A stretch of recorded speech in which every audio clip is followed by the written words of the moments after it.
Our next lesson is on writing ground state electron configurations. So reviewing from the previous lesson, we know that the electron structure of atoms consists of energy levels, sublevels, and orbitals.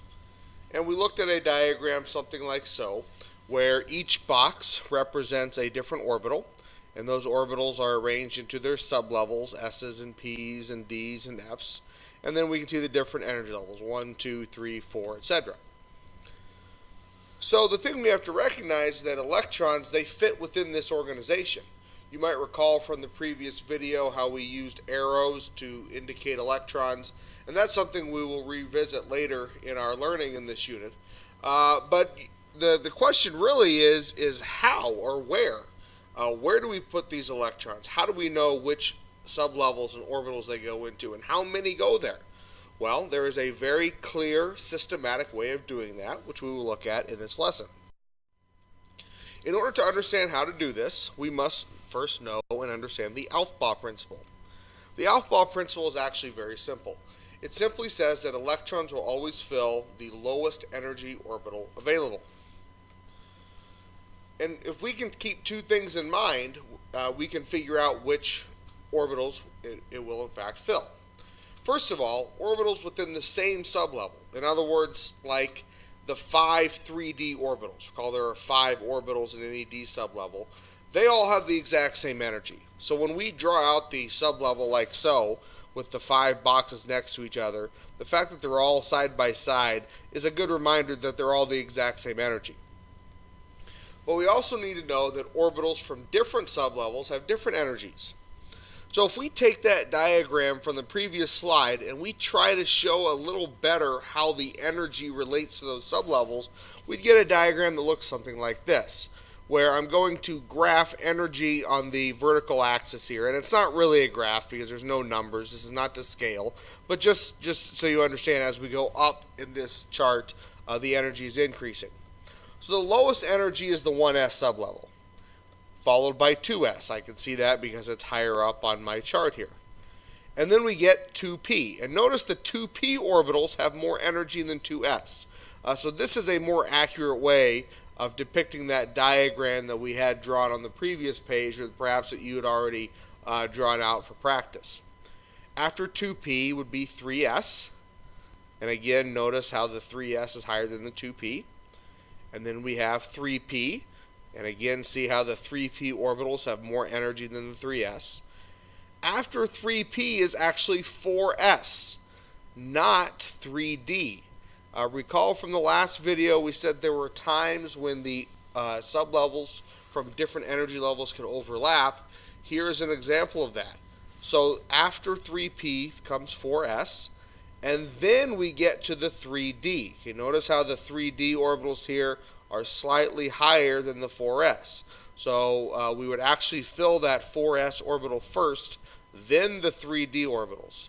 And then after 3d is 4p, and then we would get to 5s. And so you can see there would be a 4d and a 4f in there that I'm not showing.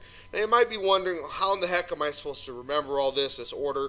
You don't need to memorize this chart. I'm going to show you a very easy way for getting this order here in just a little bit.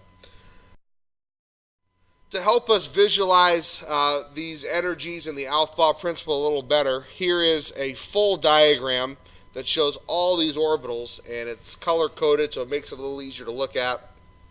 So notice again as we go up in energy, up the chart here, we're increasing in energy.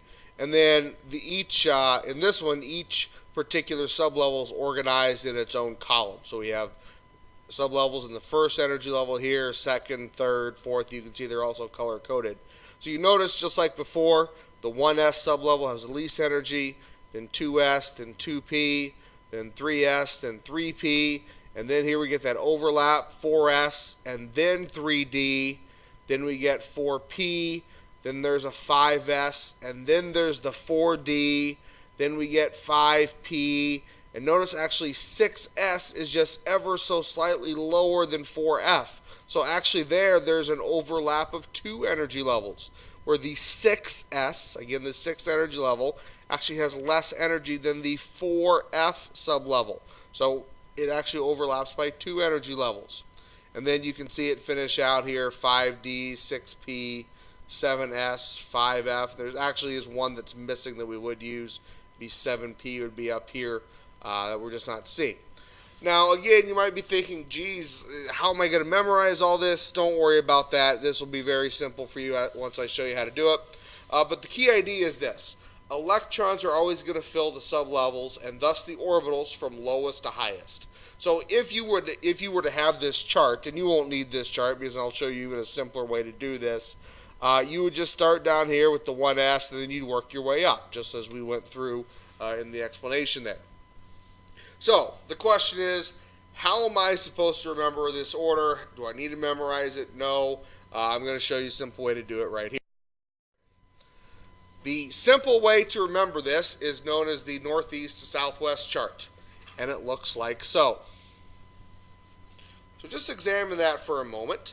Notice how each sublevel is listed, starting with 1s at the top, and then we list all the s's in one column. And then in the next column, we start with the p's, and notice there is no 1p there because there is no such thing as a 1p sublevel. We list all the p's, and they are in the same row with the sublevels with the same energy level. So all the sublevels from the second energy level are in the same row, all the ones from the third, the fourth, etc. The third column has D's, the fourth has F's. And then these sublevels that you see here are the only ones we'll ever need. So you might be wondering, well, what happened to 6F or what happened to 7D? Well, you could write them there, but we'll never need them. Okay, so if you would write them there, if you were doing this yourself, and you'll practice this in just a second, you would not be wrong to put in, say, a 6F here, or even to keep going past F, you could go a 5G or a 6G, as we know exists. But this is all you really need. These arrows or diagonals give us the order. So notice there is a diagonal going from northeast to southwest. That's why we call it the northeast to southwest chart.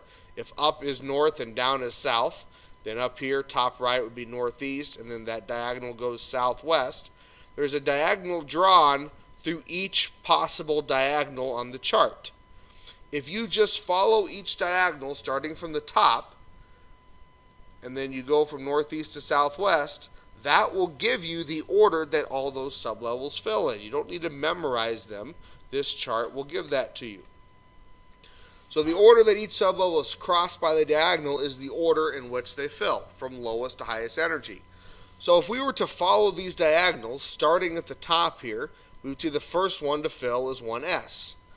That's the end of that diagonal, so we go to the next diagonal. The next one to fill is 2s. Then we go to the next diagonal. Notice the first one it crosses is 2p, and then it's 3s. So far the order is 1s, 2s, 2p, 3s. Now we have to go to the next diagonal. It would be 3p, and then 4s. And then we go to the next diagonal. 3d, 4p, 5s. And if we keep doing that, that will give us the order. And the order is as follows. And you can see it there. 1s, 2s, 2p, 3s, 3p, 4s, 3d, 4p, 5s, 4d, 5p, 6s, 4f, 5d, 6p, 7s, 5f, 6d, 7p. And again, if you were to put some other sublevels on here, like if you were to put an 8s down here, or if you were to put a 6f here, those would actually all come after 7p. You're not missing anything in here. The last one we'll ever need is 7p. So what I'd like you to do is pause the video for just a second and study this chart, because I'm going to have you practice drawing it out here, and study this order. When I say study the order, you don't need to memorize it because you'll get this order from the chart, but study the order to make sure that it makes sense to you how we do get it from this chart. Okay, so you've had a chance to study it for a little bit. The next question that often comes is, well, do I need to memorize this chart? Is that going to be given to me? Do I need to be able to draw it out? I will not give this chart to you. If you want to use it, and many of you will because you'll find it very helpful, you need to be able to draw it out yourself. So actually on the practice problems here on the very next slide, let's just go to those. Forgot key idea here. Forgot I put that on there.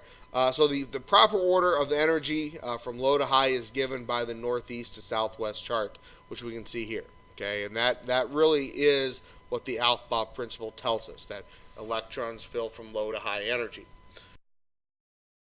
All right, so now these practice questions. I want you to practice drawing that northeast to southwest chart that you just saw. If you need to go back in the video to see it again, please do. And then practice writing out that order of the sublevels given by the chart that you saw on the previous slide as well. So you're going to pause the video. Once you've studied it, turn your screen off or turn it around, whatever you need to do. Practice drawing out that chart.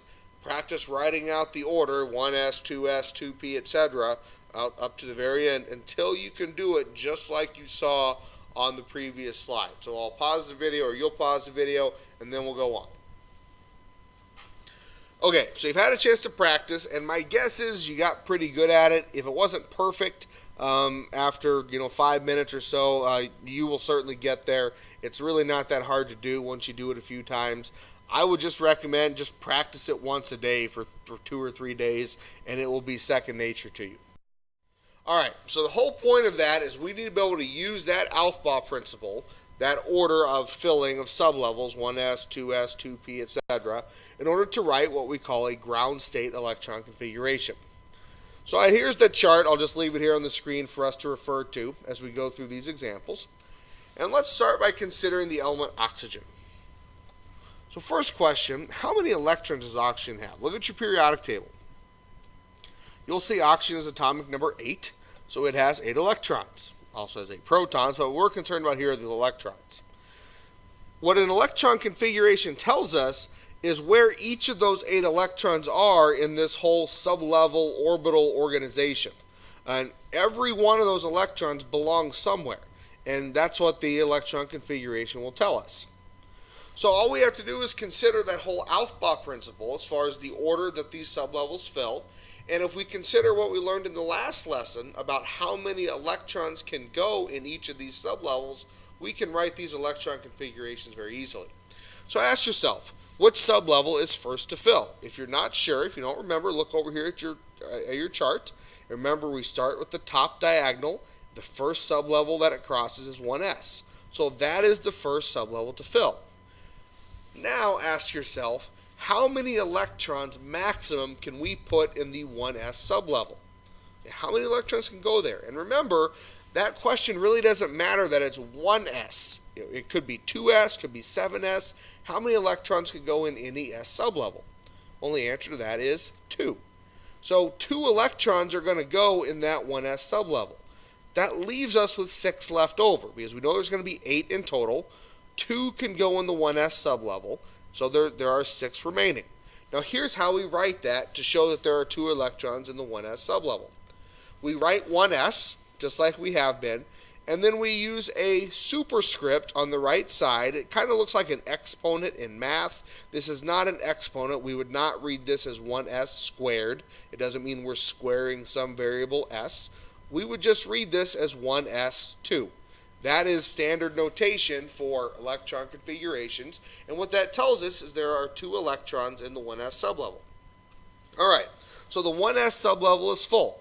So now just ask yourself, what's the next sublevel to fill? Well, go back to your chart here. After 1s, we go to the next diagonal. We have 2s. So 2s will be the next sublevel to fill. And again, ask yourself, how many electrons can go in that sublevel? Well, it's an s sublevel, so it's 2. It doesn't matter that it's 2s, could be 12s, it's still going to be 2. So the next 2 electrons will go there.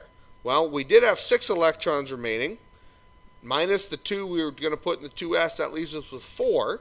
And then using that same notation, our electron configuration is now 1s2, 2s2.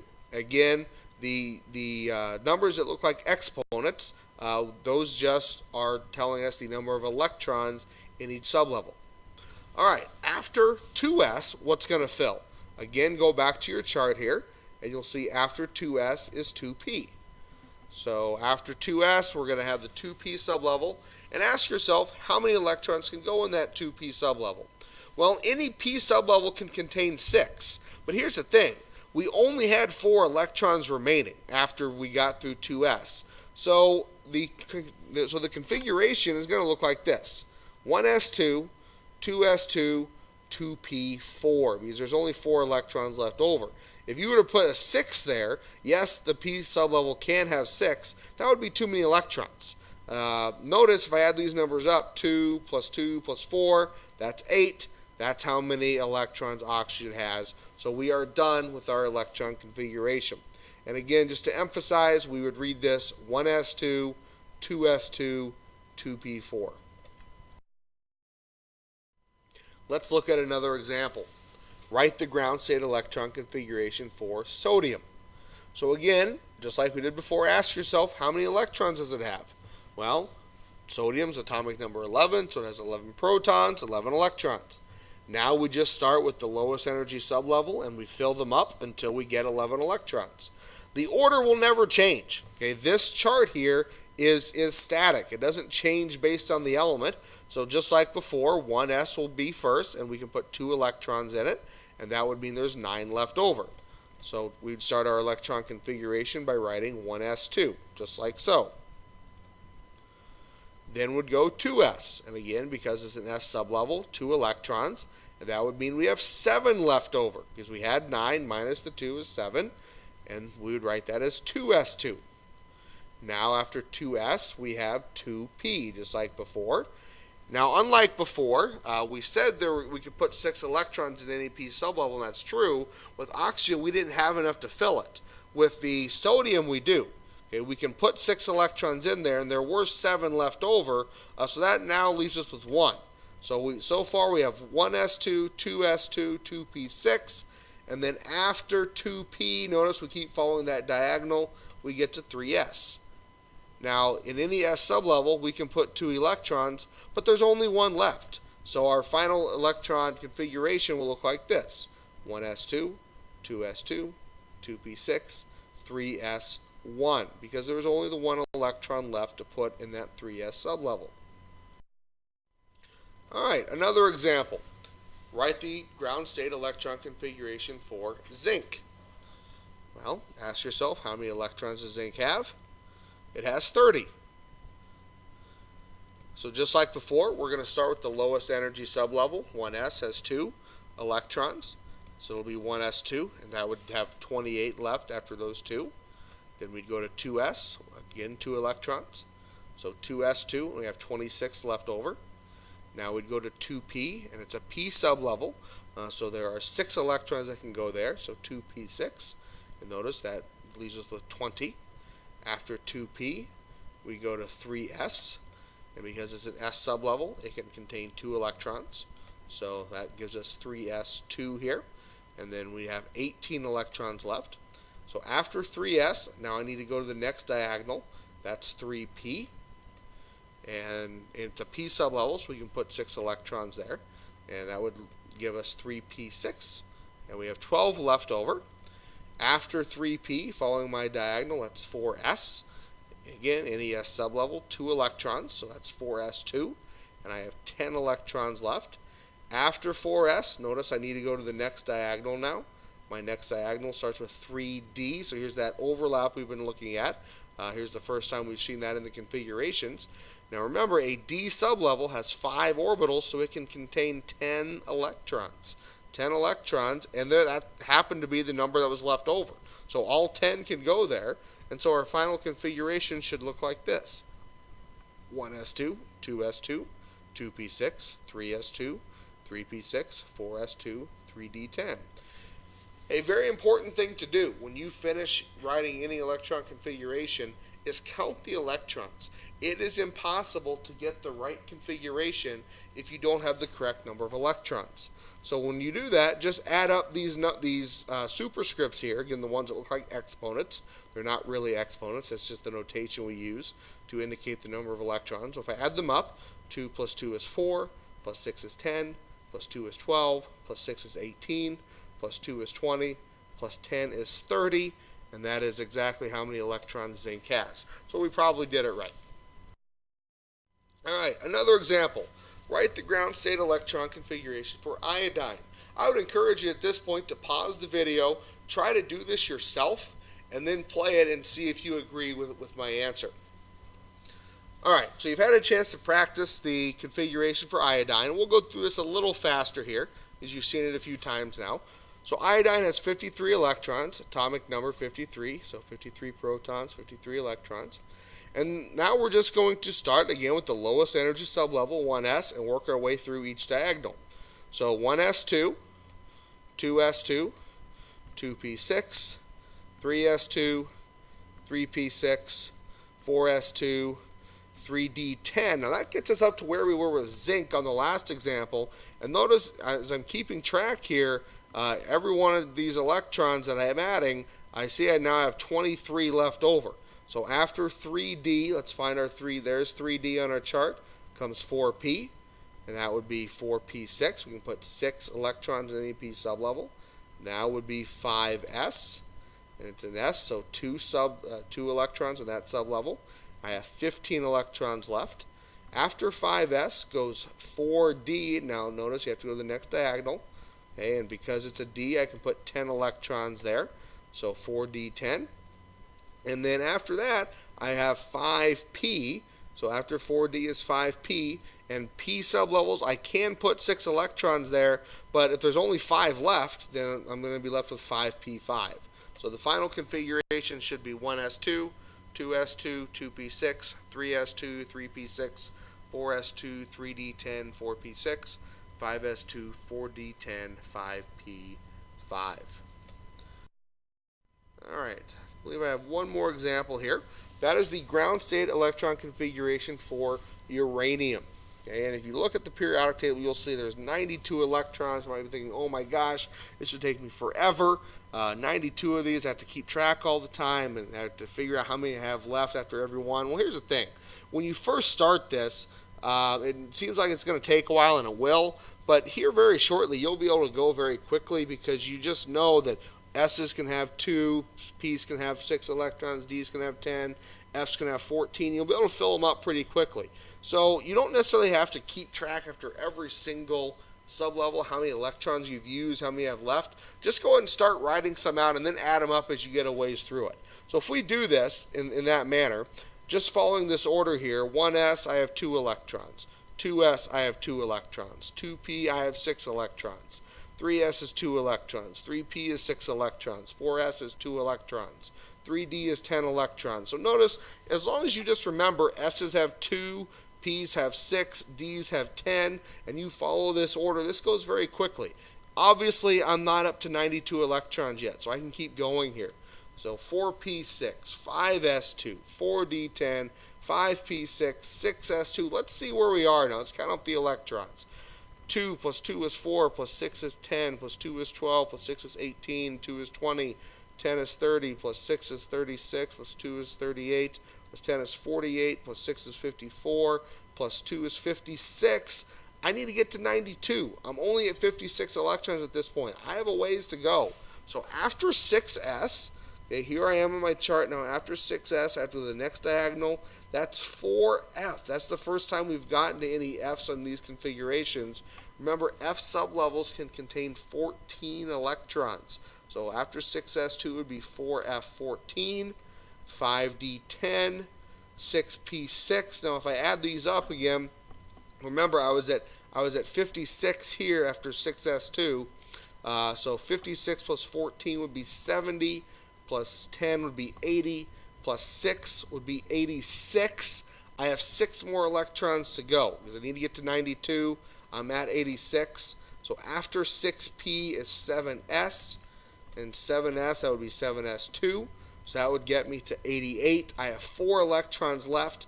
After 7s is 5f. Well, I can put 14 electrons there, but I only have 4 left to go. So my final configuration will end with 5f4. So when all is said and done, should be 1s2, 2s2, 2p6, 3s2, 3p6, 4s2, 3d10, 4p6, 5s2, 4d10, 5p6, 6s2, 4f14, 5d10, 6p6, 7s2, 5f4. Alright, you've seen several examples now. Now it's really just your chance to practice. For each of these elements, I'll just put them up one at a time here. I want you to write the ground state electron configuration for each. With each one, pause the video, try it yourself, and then play it and see if you got the same answer as I did. Alright, for the first one we have manganese. Hopefully you got 1s2, 2s2, 2p6, 3s2, 3p6, 4s2, 3d5. Next one, silicon. The electron configuration for silicon is 1s2, 2s2, 2p6, 3s2, 3p2. Next is strontium. Strontium's configuration is 1s2, 2s2, 2p6, 3s2, 3p6, 4s2, 3d10, 4p6, 5s2. Iridium. Iridium's configuration is 1s2, 2s2, 2p6, 3s2, 3p6, 4s2, 3d10, 4p6, 5s2, 4d10, 5p6, 6s2, 4f14, 5d7. Holmium. I believe this is the last one. Holmium's configuration is 1s2, 2s2, 2p6, 3s2, 3p6, 4s2, 3d10, 4p6, 5s2, 4d10, 5p6, 6s2, 4f11. With each of these, when you finish the configurations, make sure you add up the electrons. Again, those electrons indicated by the superscripts here. Make sure it matches the correct number of electrons for that element. If it does, there is a very, very good chance that your configuration is in fact correct. This is, of course, assuming that you have the right order, which allows you to get the right electrons in the correct sublevels.